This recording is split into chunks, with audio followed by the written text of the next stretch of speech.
오늘 저희들에게 주시는 하나님의 말씀은 에베소서 2장 8절 말씀입니다. 에베소서 2장 8절 말씀입니다. 신약 성경 311페이지에 있습니다.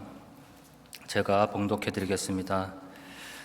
너희는 그 은혜에 의하여 믿음으로 말미암아 구원을 받았으니 이것은 너희에게서 난 것이 아니요 하나님의 선물이라. 아멘. 우리 교회는 각 전도회가 1년 동안 이 정해진 수요일에 이 헌신 예배로 하나님께 영광을 돌립니다. 이 헌신 예배를 준비하기 위해서 보면 전도회 회장님들 또 임원들 정말 많이 수고하고 정말 마음고생하고 또 회원분들 부탁하고 격려하고 준비하는 모습들을 종종 봅니다. 교회를 위해서 또 믿음을 위해서 우리의 몸과 마음과 정성과 또 시간, 이 물질로 성심을 다하며 일하는 것, 우리는 어쩌면 이 헌신이라는 용어로 이해를 하려고 합니다. 아마도 헌신 예배에 참석하는 걸로 1년 하나님 앞에 헌신하는 게 다 이루어졌다라고 생각할 수도 있겠습니다. 하지만 우리의 약하고 또 우리의 부족한 우리들의 모습 주님 앞에 내려놓고 예수 그리스도를 의지하고 이 앞으로 나아가는 이 믿음이야말로 헌신이라는 의미가 아닐까 생각합니다. 예수 그리스도를 모범으로 삼고 또 주님의 가르침을 내 삶 속에서 실천하며 따라가시는 우리 다니엘 전도회 회원분들과 우리 영생장로교회 교우들이 되어서 내 자신을 철저히 부인하고 온전히 예수 그리스도만이 전부임을 고백하는 시간이 되기를 간절히 소원합니다. 2019년도에 크리스천 투데이라는 잡지에 실린 글입니다. 기독교 내에 다양한 종교관이 존재한다는 글이었는데 거기에는 4가지의 종교관을 기록하고 있습니다. 첫 번째는 하나님은 믿는다라고 정의할 수 있는 이신론입니다. 이 이신론은 하나님이 태초에 천지를 창조한 건 맞지만 그 이후에 인류의 역사에는 전혀 개입하지 않으신다라고 믿는 믿음입니다. 따라서 우리의 인생은 우리가 주관하고 내가 스스로 개척하고 나간다라고 사는 것으로 이해하는 것이 바로 이 이신론입니다. 하나님을 믿지만 하나님의 동행과 임재를 믿지 않는다는 말입니다. 두 번째는 하나님도 믿는다라고 정의할 수 있는 다신론이 있다고 합니다. 이 다신론은 하나님 외에 다른 신들이 존재한다라고 믿는 믿음입니다. 많은 신들 중에 하나님도 존재한다라는 논리이죠. 성경에도 다양한 이방신들이 거론되고 또 이방신을 믿는 이 이교도들이 자신들도 신을 믿지만 하나님도 믿는다라고 말하는 장면들이 나오는데 물론 자신들이 믿는 이 신이 더 위대하다라고 말을 합니다. 그 중에서도 하나님도 일부러 믿는다라고 인정하는 것이 바로 이 다신론의 신앙입니다. 세 번째는 하나님으로 믿는다라고 정의할 수 있는 범신론이 있다고 합니다. 자연 만물이 각각 신의 형상이라 믿는 믿음이죠. 그래서 하늘도 신이고 바다도 신이고 산도 신이고 또 이것이 기독교와 결합하면서 모든 자연 만물을 하나님으로 믿는다라고 믿는 믿음입니다. 대부분 다신론과 범신론이 결합되는 경우들이 많다고 합니다. 네 번째는 하나님만 믿는다라고 정의할 수 있는 유일신론입니다. 오직 하나님만이 유일한 신이시고 다른 것으로 대체할 수 없는, 대신할 수 없음을 믿는 믿음입니다. 이 신앙이 지금 우리가 믿고 있는 바로 성경의 가르침입니다. 우리는 오직 하나님이 한 분이시고 이 땅의 창조자임을 믿어야 한다는 겁니다. 이와 같이 우리의 신앙생활 어떻게 보면 굉장히 실질적이고 매우 구체적입니다. 하나님이 원하시는 일을 우리의 삶 속에서 끊임없이 찾아서 이루며 살아가야 되기 때문입니다. 그러기 위해서는 우리는 하나님과의 관계에서 오는 믿음이 있어야 합니다. 그러면 과연 믿음이 무엇입니까? 우리는 무엇을 믿고 우리는 믿음이 있는 삶을 과연 무엇이라 알 수 있겠습니까? 우리가 믿음을 생각하려면 먼저 은혜에 대해서 알아야 합니다. 사전적 의미로 이 은혜라는 말은 아무 조건 없이 베푸는 혜택이라고 되어 있습니다. 야고보서 4장 6절을 보면 하나님이 교만한 자를 물리치시고 겸손한 자에게 은혜를 주신다라고 기록되어 있습니다. 이 말씀을 보면 하나님이 교만한 자에게는 은혜를 주지 않고 겸손한 자에게만 은혜를 베푸는 말처럼 보입니다. 그렇다면 이 말씀은 우리가 알고 있는 이 은혜라는 사전적 의미와는 아주 달라 보입니다. 원래 이 은혜라는 말의 의미는 아무 조건 없이 베푸는 혜택인데 하나님은 교만한 자를 물리치시고 겸손한 자에게는 많은 은혜를 주신다고 하니까 이것은 어떻게 보면 교만한 자와 겸손한 자에게 대해 차별적, 어떻게 조건적 혜택을 주는 것처럼 보입니다. 그래서 은혜라는 말 자체의 의미에 모순된 것처럼 느낄 수가 있습니다. 그렇다면 야고보 사도가 이 말씀을 통해서 우리들에게 주시고자 하는 진정한 의미는 무엇이겠습니까? 이 궁금증을 해결하기 위해서는 우리는 성경 전체의 맥락을 먼저 이해해야 됩니다. 그런 측면에서 우리가 성경을 바라보면 성경은 일관되게 하나님이 우리에게 먼저 선제적으로 모든 은혜를 차별 없이 베풀어 주신다는 것을 알 수 있습니다. 하나님은 온 우주 만물을 창조하실 뿐만 아니라 타락한 인간을 구원하기 위해 한 민족을 선택하시는 것부터 항상 선제적으로 행동하셨습니다. 그리고 우리가 아직 죄인 되었을 때 그리스도를 통해 구원의 길을 미리 열어주셨습니다. 자, 그렇다면 하나님이 교만한 자를 물리치시고 겸손한 자에게 은혜를 주신다라고 하는 이 야고보서의 말씀은 이미 베풀어 주신 하나님의 은혜를 교만한 자는 그것을 무시하거나 깨닫지 못하고 또 겸손한 자는 그것을 깨닫고 감사한 마음으로 받는다라는 말씀입니다. 그러니까 하나님 편에서의 차별이 아니라 우리 인간 편에서의 반응, 우리의 리액션이 바로 야고보 사도가 역으로 하나님의 주권 차원에서 표현한 말씀이라는 것을 알 수 있습니다. 이를테면 출애굽 시대에 여러분들이 잘 아시다시피 애굽의 왕이었던 바로의 마음을 하나님께서 완악하게 하셨다라는 표현이 나옵니다. 이것은 하나님이 바로의 마음을 기계적으로 조정했다는 말이 아니라 바로 자신이 마음을 고쳐먹지 않는 그 완고함을 미리 아신 하나님께 주권적 예지의 표현이라는 것으로 생각할 수 있다는 겁니다. 그래서 따라서 우리가 하나님의 은혜를 알고 그거에 대해서 감사한다라고 하면 우리는 믿음의 삶을 살고 있는 셈입니다. 겸손이나 교만이 모두 인간의 태도이듯이 믿음은 일종의 삶의 태도입니다. 결국 믿음이라는 것은 이미 베풀어 주신 하나님의 은혜에 대한 우리의 자연스러운 반응이라는 겁니다. 바로 그것이 우리들의 리액션이 되어야 된다는 겁니다. 오늘 본문을 보면 너희는 그 은혜를 인하여 믿음으로 말미암아 구원을 받았으니 이것은 너희에게 난 것이 아니요 하나님의 선물이라라고 기록되어 있습니다. 이 말씀을 보면 믿음은 우리 인간 편의 액션이 아니고 은혜에 대한 반응, 곧 리액션이라는 말입니다. 이 믿음을 좀 더 실감나게 이해하기 위해서는 누가복음에 나오는 탕자의 이야기, 그 중에서도 맏아들을 한번 생각해 보시기 바랍니다. 탕자인 둘째 아들이 재산을 다 탕진하고 집으로 돌아왔을 때 아버지는 돌아온 탕자를 위해 큰 잔치를 열어줍니다. 그런데 맏아들은 이런 아버지의 행동에 불만을 털어놓습니다. 자신은 여러 해 동안 아버지 곁에서 아버지의 일을 도우며 온갖 허드렛 일을 하며 살아도 염소 새끼 한 마리도 잡아주지 않는데 이 방탕한 생활로 재산을 다 탕진하고 돌아온 아들에게는 살찐 송아지를 잡아두다니 이 도대체 말이 되느냐라는 겁니다. 이 큰아들의 이런 불평 매우 합리적이죠. 매우 일리가 있어 보입니다. 그렇지만 이 큰아들에게서 우리가 만약에 문제를 찾으라고 하면 단순히 집을 나갔던 동생이 돌아온 거에 대한 혹은 동생에 대한 사랑이 부족했다는 거, 뭐 그 정도의 문제가 있을 것 같습니다. 도대체 큰아들의 문제점이 무엇입니까? 한번 생각해 보시기 바랍니다.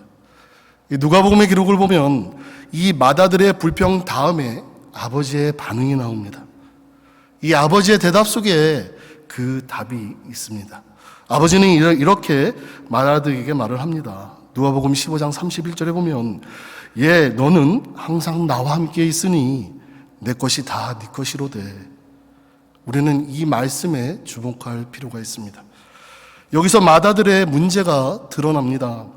그러니까 마다들은 아버지와 항상 함께 있는 것과 또 아버지의 것이 다 자신의 것이 된다는 것이 얼마나 큰 축복인지를 망각하고 있었던 겁니다.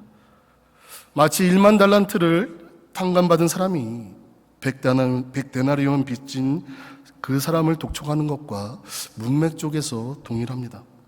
모두 엄청난 은혜를 입었지만 그것을 실감하지 못하고 있는 그 문제를 지적하고 있는 것입니다.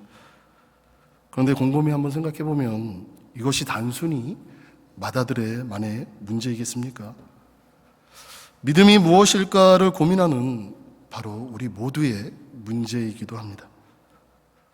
우리도 그리스도를 통한 하나님의 사랑, 이 엄청난 은혜를 입었지만 가끔씩 그 놀라운 축복을 잊고 살 때가 너무나도 많이 있다는 겁니다. 바로 이 탕자 이야기의 마다들처럼 아버지와 함께 있다는 것, 그리고 아버지 것이 다 내 것이라는 것, 이것이 얼마나 큰 축복인지를 망각할 때 그는 동생을 연민의 종으로 쳐다볼 수 없는 것이었습니다. 결국 믿음이란 무엇일까요?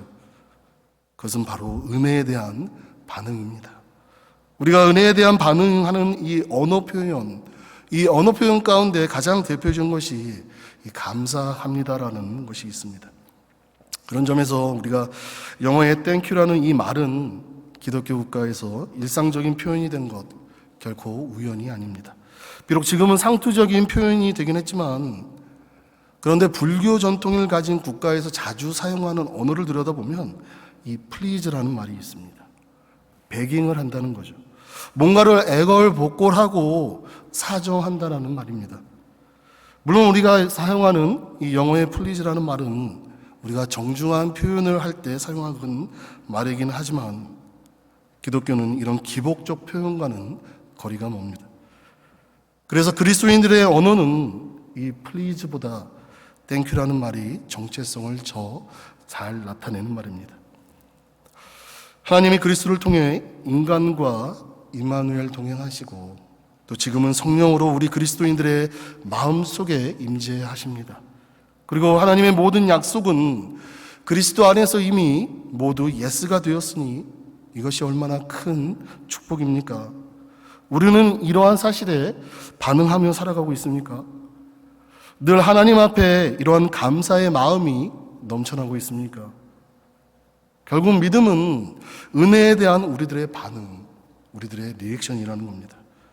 우리가 이 땅에 살아가면서 누리는 모든 것들, 이러한 것들이 하나님이 이미 베풀어 주신 은혜라는 것을 깨달았을 때 우리는 그 하나님의 은혜에 감사하는 그 반응을 보이는 것, 바로 이것이 우리 믿음입니다. 빌리 그레엄 목사님을 주님 앞으로 인도한 빌리 썬데이 목사님이 어렸을 때에 자기 자신이 다니던 교회의 주일학교 선생님에게 이런 질문을 했다고 합니다. 제가 어떻게 하면 좋은 신앙인이 될 수 있습니까? 주일학교 선생님은 썬데이 목사님에게 이렇게 대답했다고 합니다. 하루에 15분 기도하고, 하루에 15분 말씀을 읽고, 또 하루에 15분 다른 사람에게 전도하면 좋은 신앙인이 될 수 있다라고 말을 했다고 합니다. 빌리 썬데이 목사님은 그날부터 이 선생님의 가르침을 따라서 실천했다고 합니다. 위대한 신앙인의 여정이 이렇게 시작을 했습니다. 우리의 믿음을 자라나게 하기 위해서는 우리는 말씀과 기도의 자리로 나와야 합니다. 구하라, 찾아라, 두드리라, 이 말씀은 마태복음과 누가복음에 공통적으로 나오는 말씀입니다. 이 말씀을 보면 예수님이 우리에게 어느 정도로 우리가 드리는 기도 응답에 대한 확신을 주시는가 하면 심지어 이렇게까지 말씀하십니다. 너희 중에 누가 떡을 달라 하는데 돌을 주며 생선을 달라 하는데 뱀을 줄 사람이 있겠느냐? 너희가 악한 자라도 좋은 것으로 자식에게 줄 줄을 알거든 하물며 하늘에 계신 너희 아버지께서 구하는 자에게 좋은 것으로 주시지 않겠느냐라고 말씀하십니다. 그러나 실제로 우리가 기도할 때마다 하나님으로부터 좋은 것을 받았다라고 고백할 수 있는 우리 기독교인들이 얼마나 될까 하는 생각을 하면 이 말씀 속에 내포된 진짜 의미가 무엇인지를 우리는 한번 생각해 봐야 됩니다. 이 9절 마지막 절에 보면, 마태복음에 보면 구하는 자에게 좋은 것으로 주시지 않겠느냐, 이 마태복음의 말씀에 나오는 이 좋은 것이라는 표현을 누가복음을 보면 구하는 자에게 성령을 주시지 않겠느냐 이렇게 기록하고 있습니다. 말하자면 이 마태가 좋은 것이라고 표현한 것을 누가는 성령으로 기록하고 있다는 겁니다. 그렇다면 기도의 응답으로 받는 좋은 것으로서의 그 성령은 무엇입니까? 성령님은 인격입니다. 또 삼위일체 가운데 한 위시기 때문에 따지고 보면 성령은 하나님 자신입니다. 그러니까 누가복음의 구절을 보면 하나님 아버지께 구하는 자는 하나님 자신을 주신다라는 말씀의 다름이 아닙니다. 이 말씀에 놀라운 기도의 비밀이 들어 있습니다.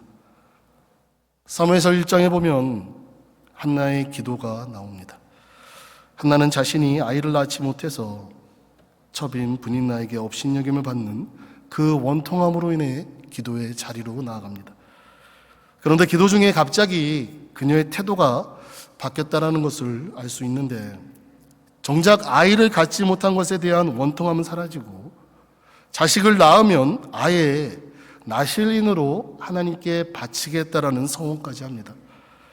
그리고 기도를 마칠 때는 그녀의 얼굴에 다시는 근심이 없더라라는 하는 말씀을 보게 됩니다. 아직 기도 응답을 받지 않았는데 말입니다. 이런 한나의 태도는 상식적으로 납득이 가지 않습니다.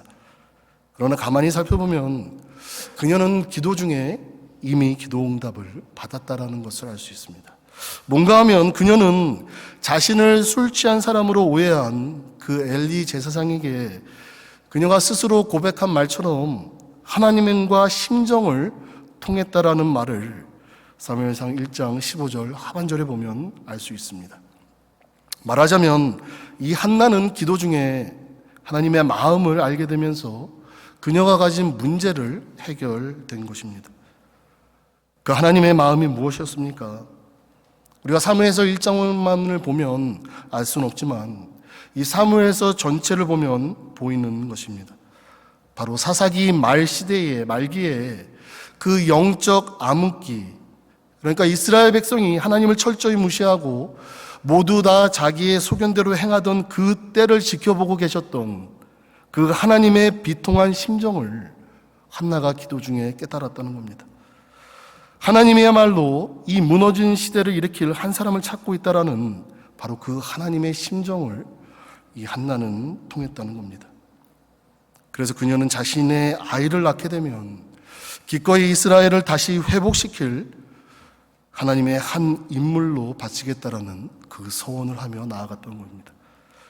말하자면 한나는 기도의 시작 단계에서는 어떻게 보면 자신의 신세 한탄으로 나아갔지만 결국 그녀는 자신보다 더 절박한 심정에 있는 하나님의 마음을 알게 됐습니다. 자신 신세 따위는 아랑곳하지 않게 된 것입니다. 결국 한나는 기도 응답으로 하나님 자신을 얻은 셈입니다. 이것이야말로 마태가 기록한 좋은 것, 그리고 누가가 기록한 성령이라는 기도 응답입니다. 그래서 우리는 항상 로마서 3장 23절의 말씀을 우리 마음속에 잘 새겨야 합니다. 모든 사람이 죄를 범하였음에 하나님의 영광에 이르지 못하더니 라는 말씀입니다.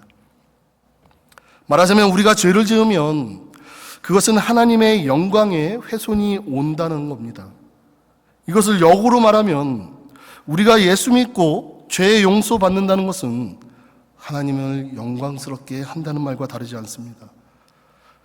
그런데 우리는 보통 예수 믿으면 하나님께 영광이 된다라는 생각보다는 내가 천국 간다라는 생각을 하기 쉽습니다. 물론 이게 틀린 말은 아닙니다. 성경은 인간이 예수 믿고 회개하여 속죄함을 받는 그런 1차적인 목적은 그것은 하나님을 기쁘시게 하고 하나님을 영화롭게 한다는 것을 말을 하는데, 우리는 이 사실을 종종 잊어버리고 있다는 것이 문제입니다. 다시 한번 돌아온 탕자 이야기를 한번 생각해 보기 원합니다. 탕자가 다시 집으로 돌아온 것은 우리가 단순히 탕자가 다시 고생하지 않고 이제는 안락한 삶을 누린다는 거에 우리의 초점이 맞춰져서는 안 됩니다.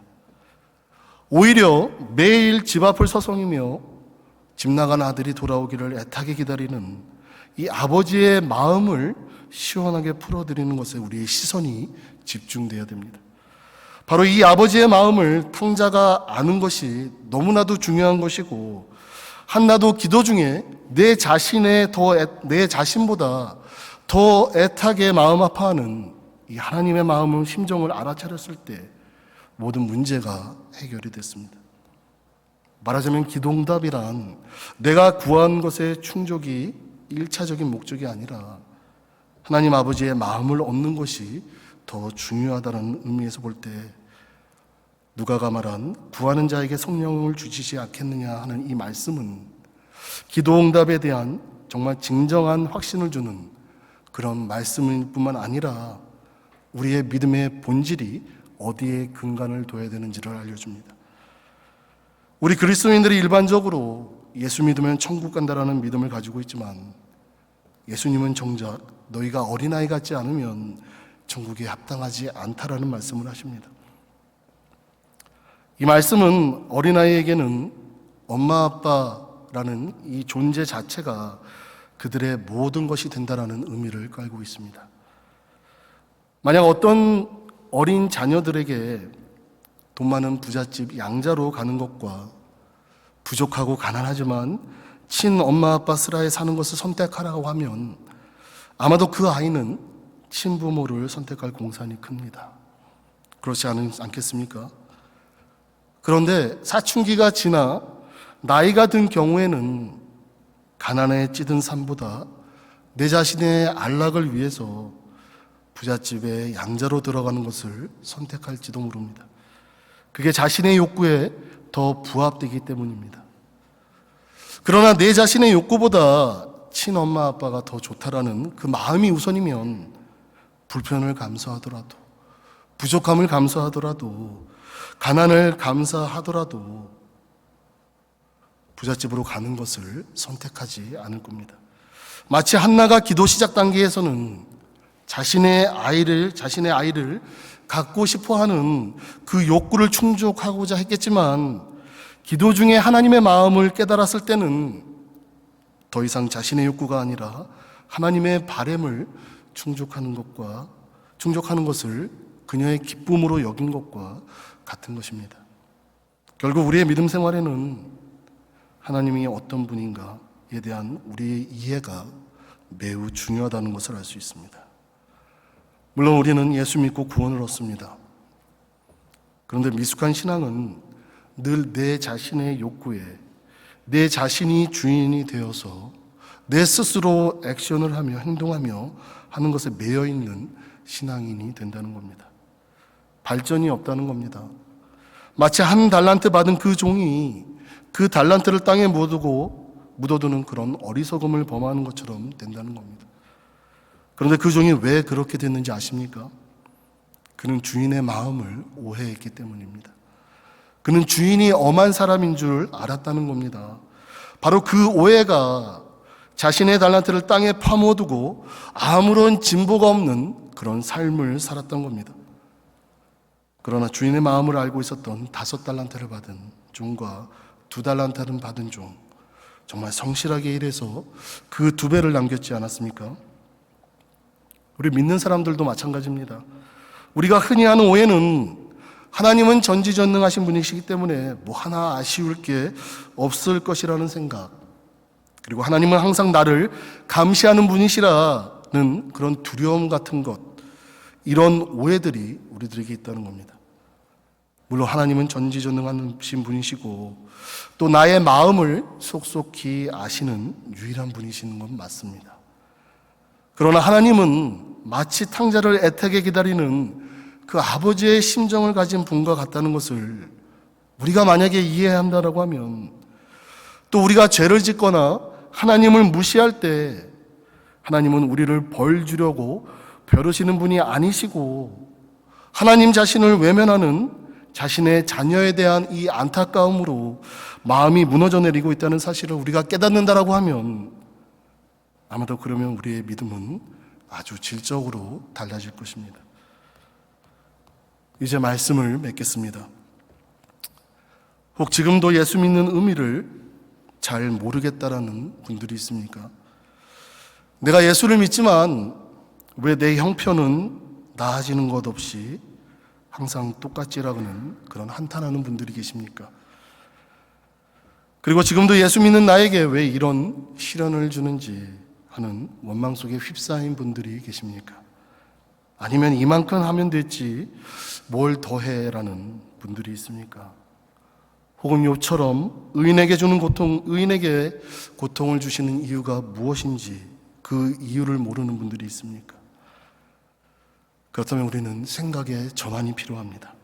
내가 예수 믿고 천국 간다라는 그 틀 속에 갇혀있는 신앙에서 벗어나야 된다는 겁니다. 만약 이런 신앙의 틀 속에 갇혀있다라고 하면 끊임없이 자신의 흰새 타령을 하는 그 날이 그칠 날이 없을 것입니다.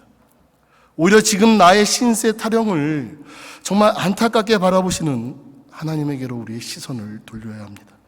지금 하나님은 발버둥 치는 나를 향해 애타는 마음을 가지고 계신다는 것, 마치 탕자를 기다리는 아버지처럼 집 앞을 서성이며 집 떠난 자식을 매일 기다리는 그 아버지의 심정을 바라보는 그러한 신앙으로 전환할 때입니다. 내가 죄를 지으면 천국을 가지 못할 거야. 이러한 나 중심의 두려움이 아니라 내가 죄를 짓는 것은 하나님의 마음을 금신시키는 일이다라는 하나님 중심의 신앙으로 전환을 해야 됩니다. 우리 사랑하는 다니엘 전도회 회원 여러분, 100세 시대의 여러분들은 인생의 전반전을 이제 마치고 이제 후반전을 향한 힘찬 발걸음을 내딛었습니다. 아마도 인생의 전반전은 인생의 성공을 위해 가장으로서 최선을 다해 뛰었다라고 하면 이제 후반전 어떤 방향으로 나아가야 될지 도전받는 시간이 되길 원합니다. 여러분들의 후반전은 여러분들의 중심이 아니라 하나님께서 이루시기를 원하시는 그 가치에 따라 살아가시길 바랍니다. 하나님과 주님의 몸 되신 교회, 또 여러분들의 아름다운 아내분들, 여러분들의 귀한 자녀들, 또 세상과의 관계를 어떻게 가져야 하나, 그리고 우선순위를 올바르게 세우시길 바랍니다. 그동안 내가 성공을 위해 앞만 보고 달려왔다라고 하면 이제는 위에 계신 하나님을 바라보고 또 옆에 계신 사람들을 보면서 교회 안에서는 위로 신앙의 선배님들, 또 아래로는 젊은 장년, 또 청년 세대, 주일학교까지 섬기는 정말 중추적인 역할을 감당하시는 우리 다니엘 전도회가 되기를 주님의 이름으로 간절히 소망하며 기도합니다.